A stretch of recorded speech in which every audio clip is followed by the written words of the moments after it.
We're back. We're back for the PJ Movie Time Attack. It's me, PJ. I'm here doing this again. It's Monday.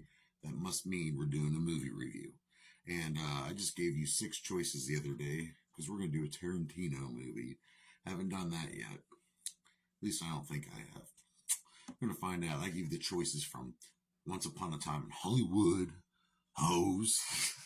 I gave you Reservoir Dogs, Death Proof, Jackie Brown, oh yeah, Inglourious Bastards, and The Hateful Eight.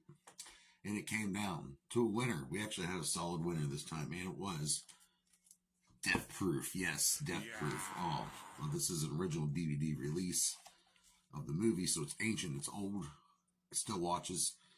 If you know what, if you kids don't know what a damn, there's baby. If you kids don't know what a damn Blu-ray is or a DVD, I know you're all digital now, but here we go. It's Death Proof, which came out in 2007, and from Dimension Films. And it was a part of the whole Grindhouse thing, and we talked about this last week when I did the Thanksgiving, which was directed by Eli Roth, which was originally, and oh yeah, no, I almost forgot. It's a Tarantino movie, so there's a lot of feet in this movie. But they're at least they're pretty feet, not all the the dirty ones in Once Upon a Time in Hollywood. But yeah, it's still there. Directed by Thanksgiving, directed by Eli Roth, which was originally a Grindhouse trailer.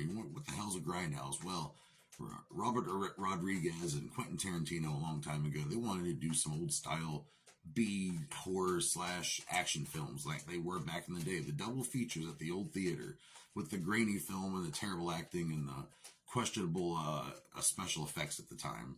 So they decided to do a double feature and release it. And had 2 movies: Planet Terror, which was directed by Robert Rodriguez, and we had Quentin Tarantino, our boy, directing Death Proof. So, and of course, it was part of a whole 3-hour thing. He sat there for over 3 hours and watched both movies in the same sitting, like it was meant to be back in the day.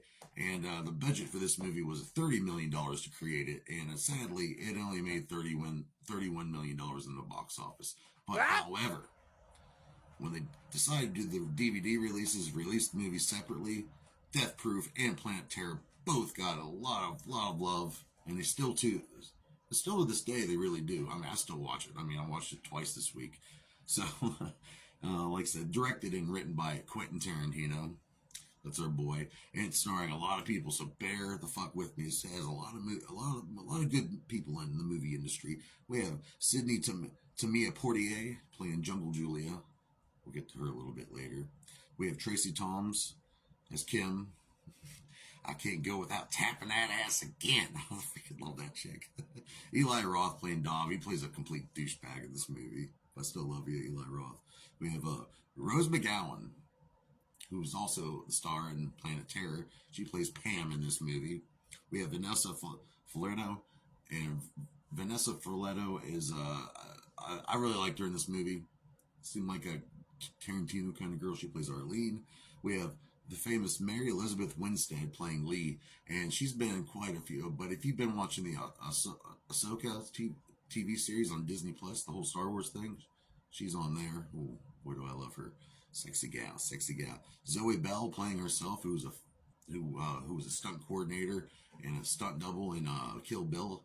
And Tarantino loves this chick, formed a relationship with her and her friendship, and he had her play herself in this fucking movie. And of course, one of my favorite actors of all time, Kurt fucking Russell. Ooh, yeah. Playing Stuntman Mike. And we have the very, very multi-talented Rosario Dawson playing Abernathy. And it's a lot of people like, oh, it's such a confusing, because really this movie is, it's pretty much 2 stories, but they're hooked together, somehow. Stuntman Mike's in the middle of this movie. And let's see, what's the story? Well, first it starts off with this group of girls, Arlene and her friend. She's from Jungle Julia, a famous disc jockey there in Texas. And let me tell you something about Jungle Julia. This bitch is all up her own ass.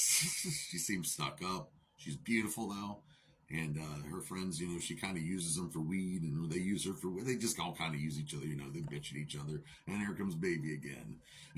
But she, pretty good actress for me to be that pissed off at her. But they go to the bar and they have this little radio thing where if a guy recites this poem to Arlene in the bar, she'll have to do pretty much a grind dance on him. And well, they go to this bar, and Eli Roth and his douchebag friend, they're like trying to get with these girls. They're just gonna go to the lake house later and party with just the girls. And they run up Pam, and they kind of make fun of Pam. She needs a ride, and Stuntman Mike sitting there at the bar eating nachos and look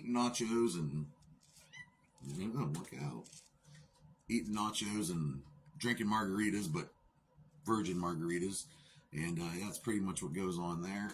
The Stuntman Mike, he's telling everyone his stories. Quentin Tarantino plays the bartender, and he finds Arlene, Stuntman Mike, trying to be a pretty cool guy, and he recites the poem. She has to do the dance, and well, you see what happens later on. The story ends tragically, and it takes place a little while later. Stuntman Mike's all healed up from the crash, meets another group of girls. So this guy is a prick. He likes to target women. He's a piece of shit. He likes to use his stunt car and his other car, and there's many cars used in this movie. He starts off with a '69 Dodge. He starts off with a '71 Chevy Nova, which has the painted logo on there. It's a creepy ass car. It's the stunt car. No one can die in it. If you're sitting in the seat, that is. And it goes to a Dodge Charger later on, and it's pretty cool. And then the girls in the second half. Some of them are actresses, stunt doubles, Zoe Bell playing herself, and he starts following these girls around like he did with the other group of girls, and you see where I'm going, and they want to do a joyride in this Dodge Challenger they saw posted up for sale, and pretty much Stuntman Mike tries to fuck with this group of girls. I won't give away the ending. It's really good. I really think everyone should see it. It's awesome. It's got a great soundtrack to it. We have the Coasters doing Down in Mexico. I love that jam. We also have April March doing the Chick Habit song, which gets stuck in your fucking head forever and ever, but still cool. There's a Grindhouse Easter egg linking this to Planet Terror. You'll see it. You gotta pay attention though. If you've seen both movies, you'll notice some characters that belong in both movies. Characters. Now, Rose McGowan did play in both movies, but they're two completely different characters. Quentin Tarantino is his first time doing the cinematography, and I really think he made it look grainy. He told the guys in the film, the guys handling the film, beat up the film, make it look bad. Like he wanted it to look grainy and like old style like this, and he did a really good job with it. This is first time doing cinematography, and I think he did well. Jeff Dashaw helped with the stunts and the cars, and this is some of the best car chases of all time. It really sucks they didn't do that really good in the box office, but because the stunts alone was just beautiful, freaking awesome, and good sound. Back to the whole soundtrack thing. It's really an underrated movie. I really feel that way about it. The dialogue, I freaking love the dialogue. Me and my boy Terry were just talking about how, if people, there's too much talking in the movie. Well, if you make the talking really, really interesting and captivating, like Tarantino does in all of his films, a lot of dialogue can be really good sometimes, and I think this is one of these. And boy, do I get a hankering from nachos when I watch this movie. When you see Stuntman Mike, Kurt Russell slopping down the nachos.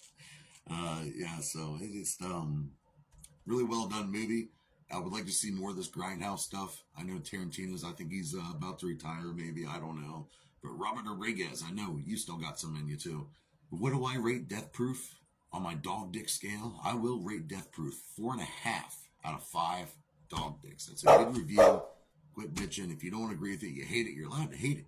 But this isn't your movie time. This is PJ's movie time. So go out there, watch Death Proof, watch the Grindhouse stuff. It's fun. You'll have a lot of fun with it. Wow.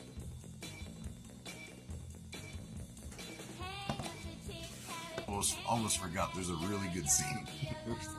Kurt Russell gets shot in the arm, it grazes his skin, and he cries like a little fucking bitch. It's fucking hilarious. Just thought I would throw that in there. Sorry, I forgot that.